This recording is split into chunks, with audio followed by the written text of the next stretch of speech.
So we find ourselves here on SportsvibeTV with the unmistakable figure of Mr. Tom Croft, smiling away, looking forward to the Six Nations, obviously. Leicester Tigers, you can see by the shirts behind him. And Tom, new year, fresh start. The World Cup obviously didn't go as well as you would have hoped, but I guess you're very keen to get back on the horse. Yeah, I mean, obviously, the World Cup was an enjoyable thing. Obviously, it was the first World Cup for a lot of us, and it was still a very big thing in our careers. Obviously, the results didn't go quite the way we wanted them to. But like I say, Six Nations has come up very, very quickly, and a lot of the boys are looking forward to it. Obviously, new coaching staff in charge. What potentially could be a much younger side, and it's all about growth and development. So boys are looking forward to it, and hopefully we can start to change some of the critics' views on us. What are the lessons that you have to learn from the whole experience of the World Cup? Lessons in terms of performances. Whenever an English side takes the pitch, they always want to win. They always want to play the best. We didn't always play as well as we could have done. I thought there's things we can work on, especially coming into the Six Nations, and then obviously the off-field things. But there's a time and a place, and I think that's the main lesson that has to be learned. Is that there's a time and a place to go out and enjoy yourself. But obviously, you represent your country. You have to be err on the side of caution. I think probably what you learned is that the game's changed quite a lot, hasn't it, in terms of profile, spotlight, and some of the sort of the old school methods that there used to be are in the past now, I guess. Yeah, I think so. But there's still time to after a game, after a good win, to go out and enjoy yourself and have a drink. Obviously, like I say again, there's a time and a place, and if that's behind closed doors, all the better. But it's just like I say, the game has got a huge profile now. Obviously, the World Cup was the biggest profile it has. Six Nations again, they'll be all eyes on England because of what happened in the World Cup. But players are positive. It's like I say, it's a bit of a new start for us, younger side, and everyone's chomping at the bit to get going again. Well, behind every successful sportsman, they always say you need to taste a little bit of defeat, a little bit of failure. I would imagine the vast majority of the team that lost in that quarter-final were people like yourself, sort of early, mid-20s. God willing, will be around for the next 4 years or so. You've got to be better for that experience, aren't you?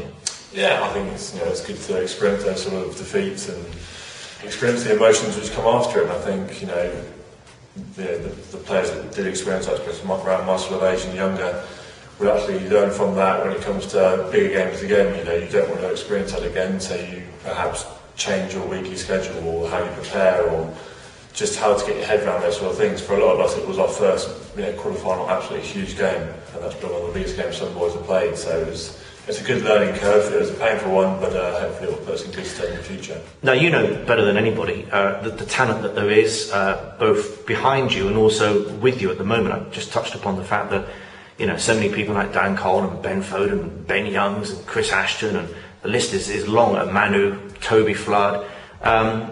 They should be around, shouldn't they, for quite some time? So, I mean, on the positives, there's a lot of talent there, isn't there? There's a great young core of players at the moment who hopefully will be together for the next 10 years potentially in the England side.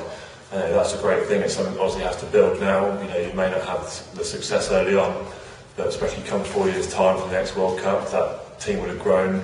Young guys, 4 years international experience, become very, very dangerous players. And you think where they are now in the Premiership, playing week in, week out at a very high level of rugby. So 4 years international experience on top of that, it could be a very, very dangerous England side. Now, people may forget this, Tom. England are the defending Six Nations champions, of course. And it'd be very nice to successfully defend that title, wouldn't it? It would be, obviously. That's it's going to be tough. It will be very tough. Obviously, Wales really put their hand up in the World Cup. Obviously, France, we suffered to them in the quarter-final. So Scotland will have a grievance, won't they? Scotland the first up as well. So it's going to be tough. It's obviously every Six Nations is very tough. Every Six Nations is always earned, on the hard side. So obviously it'd be nice to defend it. Obviously it's one game at a time for us. Obviously that week together we have before the Six Nations will be very important in terms of our growth and how we gel together. But I think the boys will just be excited to play. Play as a new sort of side. It's an exciting time, and we can almost give England a new identity. Now, little known secret here, you like to do some cooking at home. You put the pinny on and you do the cooking. So Christmas dinner in the Croft house, were you involved in that? Mum, obviously in charge. Did you not try and stick your oar in? I stuck my oar in a couple of times, but obviously Mum's in charge, as always should be on Christmas Day. We tried to sabotage the sprouts because no one likes sprouts, but no, it was nice. Also, we had a very short turnaround period over Christmas. We were back at home for one day, and then back training on Boxing Day. Did you have to watch your food intake on Christmas Day? Personally, no. Some of the boys, Tommy Waldron, Benny Elms, probably Coley, Stankovic, probably didn't, but probably did.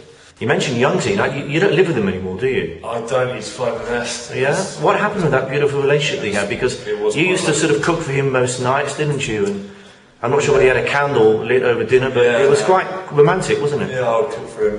Read him a bedtime story and tuck him in at night. It's tough when those young ones fly away from the nest, but he had to move on, had to grow up. But he has to stand on his own 2 feet. Yeah? He does. He now lives with his missus, who now cooks and cleans and reads bedtime stories. So it's kind of going from one to the other. He swapped you. You've been ditched for her. I've been ditched for a girlfriend. Yeah, and obviously had to go for a obviously team. No, it wasn't anything to do with the small arsenal of weapons that you have in your house. I heard samurai swords and all sorts of rifles and everything. It would probably stop me. You'd be very happy to hear from even walking in your home. Thankfully, the samurai sword was Ben's. A few guns and bits and bobs, but purely for shooting clothes only. Well, listen, best of luck for the Six Nations. I'm sure you'll go well. And 1999, 2007. The team that lost in that quarter-final went on to win the next World Cup, so the portents are good. So